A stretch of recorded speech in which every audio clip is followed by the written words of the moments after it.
What's going on, everybody? It's Blandon here again from Mortgage HQ, and today I'm going to show you exactly how you can buy your second property without any deposit. Whether you are wanting to upgrade without selling your home, looking to invest in another property, or build your 10 property empire, these are the founding principles that you need to understand. I still remember the first time I learned about this. A broker showed me how this worked on paper. I felt like a caveman discovering fire and discovering how to smash that like button for the YouTube algorithm. I went to apply these straight away, and I continued to buy more properties whenever I could using the same principles that I'm about to show you. Now, if you've owned a home for a couple of years, assuming that you didn't buy with a ton of emotion and overpaid, the value of your house would have gone up 5 to 7% per year. Now, if you were disciplined enough, you probably have reduced your mortgage slightly as well. Because of this, you have built up a bit of accessible equity,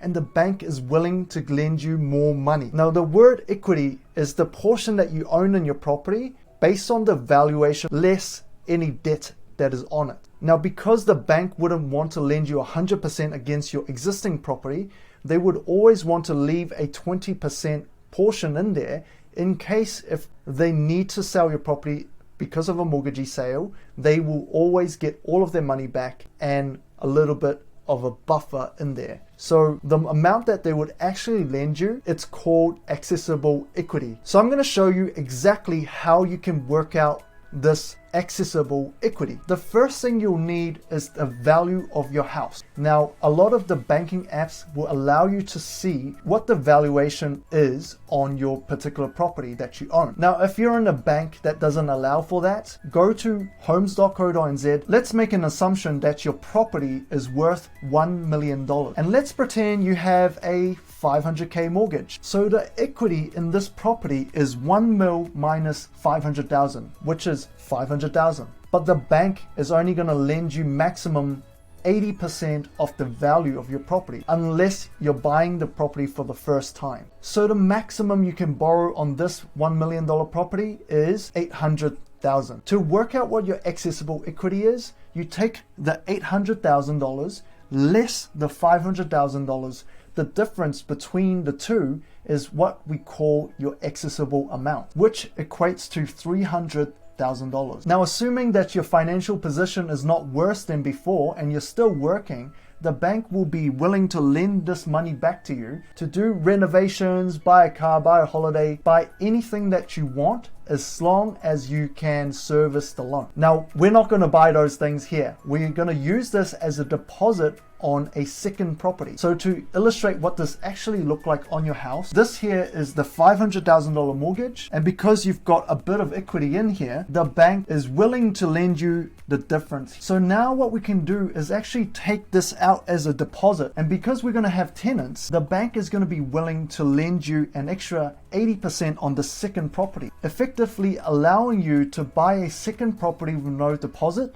and just using the equity on the first home. So to revise, you have your valuation of your property times 80%, then you less your existing mortgage, and the difference is your accessible equity. What does your accessible equity come to? Leave a comment below. Did you figure out how much equity you have? Now, the really cool thing about this is if you wait a couple more years, the value of these two houses will actually go up as well. And because if you have been paying down the mortgage prudently and perhaps you get a slight pay rise, you'll be able to access equity on both these properties. So you might be able to borrow another portion like this. And because you can access more equity on these two properties, you can put that down as a third deposit to buy your third home. Wait a couple more years, you can do it again. Now, keep in mind, you don't always have to start with a property to do this. This property could be someone else's that have a lot of equity accessible. For instance, when I first bought my property, I actually used the accessible equity in my parents' property because they were in a position where they could borrow the deposit, but they didn't have enough income to service a second property. They topped up for the deposit and gave it to Francis and I to buy a second property, and the rental income on that property was actually enough to cover the mortgage on this one and the deposit. So from a cash flow perspective, my parents felt no difference. It is in fact a win-win scenario because now we have the second property accumulating capital gains, and if we had to sell this and split the profit, it's a win-win for everybody. Now, if you want to learn more how you can utilize your equity better and buy properties that are undervalued and accelerate this whole process, then join us for one of our free online mortgage masterclass in the link below. See you guys next time.